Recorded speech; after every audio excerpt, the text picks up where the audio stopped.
na picture ko na print since i-ano ko siya, i-laminate ko siya. So kaya binaban paper ko lang siya. O diba? Ang ganda. Grabe. Adik na adik mag-print ng picture sa 7-Eleven. Isa na ako doon. Adik na adik. Oh. Yan. Diba? Tapos ito babayaran na natin sa cashier kasi uwi na tayo kasi mabudol ako dito. Baka maubos yung barya ko sa print ng picture.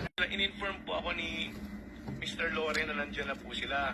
Kung pwede daw tulungan ko po sila ng pag-process po nung mga cards po nila.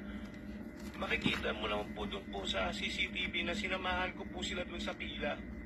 Which is yung mga bagong member din po, pumipila din po. Dala sila mga government issued ID. Opo, opo. Oo.